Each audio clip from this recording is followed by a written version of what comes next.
Number, please. Hello? Is this Lee? Large object holding over my land like a tornado. Look, you've got a movie coming out. Yes. I really liked it. So sci-fi is my favorite genre. And That's awesome. Yeah, I was pleasantly surprised that this film in particular, like, really paid some homage to, like, the old-timey original sci-fi genre. Yeah. Yeah, I'm digging this. Yeah, and what I love so much about that is that it combines that sort of nostalgia that you have for those kinds of things, those kinds of shows like the Twilight Zone, those kinds of old school, UFO movies from the 50s and stuff like that. But, that was a very purposeful framing device, according to Andrew, the director, because, there's all these sort of tropes and expectations that come along with those kinds of stories and those kinds of, films and stuff like that, because, they've been done many, many times for many, many years. And that was a very purposeful, I think, effort on his part to sort of take this thing that people know very well and have nostalgia for, but also execute it in a completely different way than all those other sort of things have done. So yeah, I think that's a really just interesting, awesome aspect of the film, is that it has this nostalgia, but it's also like being very fresh and new at the same time, which is, I think, kind of hard. Everett, it's Faye, and the sound came through the board and interrupted your radio show. What sound?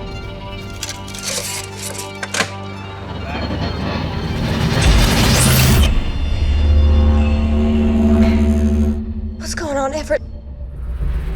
You and Jake had incredible chemistry on screen. Yeah. It was really fun watching both of you. Those scenes at the beginning where you guys are literally talking 90 miles an hour. Yeah. And it's so intriguing, just getting plugged in, like what's going on, and trying to find your footing into the story. Did you get to play around with that dialogue? Was that actually written to the script and you guys memorized all of that to a T? So everything that you see in the movie, for the most part, is verbatim as it was written in the script. Except for, I believe I'm the one that gets the one ad lib in the movie, I think. Okay. There's one improvised line, and I think it's when Jake and I are driving in a car to or from something, and I'm getting on to him about Elvis's carpet and selling it and telling people that it's Elvis's carpet. And so my line there, I think, is the only one that was an ad lib, because we were actually driving to and from a location at the time, and we needed like something else to fill up this chunk of time that it was still taking to get to this like shot. So I threw that one in there, and that's it though. Everything else though is completely as it was written. So that's actually really cool. The dialogue is fantastic. He did a great job writing the script. Yeah. Also really enjoyed the set design. I thoroughly enjoyed that. For a film with, this size budget, you don't normally expect the kind of detail that we get to see in the back. Yeah, man. Shout out to Adam Dietrich. He was the production designer. He's a Dallas native. I was watching it with my boyfriend, who the second the shot opens up into the gym, yeah, and he was like, where did they find this? This gym is incredible.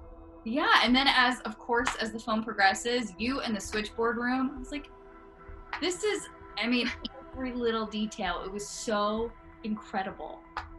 Thank you. I love the switchboard room, the production design on that one specifically, probably just because I spent the most time in there, so I might be a little partial, but man, I was always just like so obsessed with all the tiny details they had in there. Like they had this tiny little jar of authentic like honey candy from like the 50s, and they had this like little like authentic Pepsi Cola bottle, and they had this delightful little like vintage weird painting of like a kitten. And I don't know, I just like loved the like really quirky set design of the switchboard room specifically. Yeah. Practice with that switchboard, because man, at one point you're like just going for it. Yeah, I pretty much always practice with that switchboard. When I was really starting to do like the character work and stuff for Faye, I wanted to really focus on the switchboard because it kind of represented two very important aspects of her character. One, which is her job, and she values her job a lot, and two, it's technology. It's this thing that she's very comfortable with and she's very excited about, and she loves learning about the technical aspect of the switchboard and the calls and stuff like that. So I felt it was really important for me to like actually learn how to operate it. And also Andrew, the director, essentially told me, I'm not going to save you with editing, you know, so you need to like, you need to get your switchboard operating like down. And I was like, okay. So they moved a switchboard into my hotel room, and at night when I would come home from rehearsal or from work, I would just sit there and like plug them in, release, take them out, plug them in, release, take them out, plug them in, release, over and over until like I learned eventually how to very quickly sort of operate this switchboard. Is that a new thing you can add to your resume? Switchboard operator? Yeah, I don't think that'll ever be applicable anywhere else ever again. Yep. You never know, actually. Stuff's weird. Right? It's weird these days, you know, maybe, who knows? Yes, I have a story that might be helpful. I can tell you what's going on. The sound we heard out in the desert, it was coming from thousands of feet higher than anything could fly. They've come here before. They've liked this place. They always have. You also shot this film in Texas, which I happen to be Yeah. in Texas, right? Dallas. Right.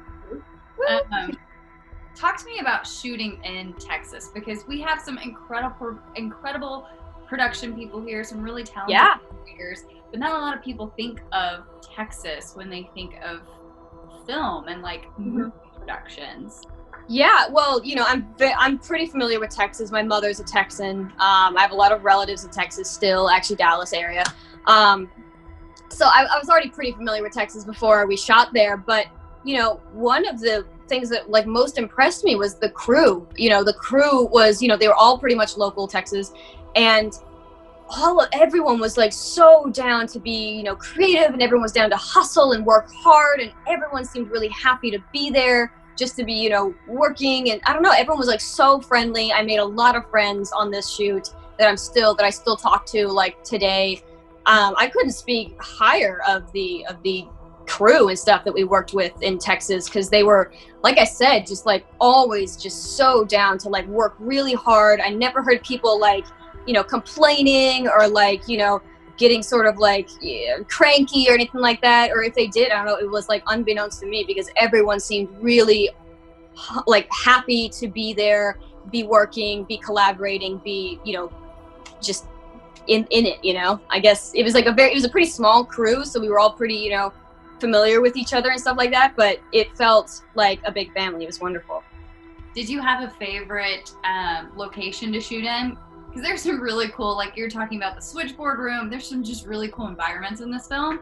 So did you? Yeah, my favorite to film in was definitely, well, you don't really film in it, it's the sort of like city streets that you see, that like the switchboard, you know, room is, the switchboard like operation station is kind of like off of this like one big city street that I end up running like really fast down eventually later. Because it looks like encapsulated in time. Like it looks like a universal backlot is what it looks like. It looks like fake, but that's actually a very just small like one stoplight town in Texas. Whitney, I think that's Whitney. Something's up there now. It's something talking. And they don't stay for long. Everett, take the wheel! What's going on? There's something in the sky.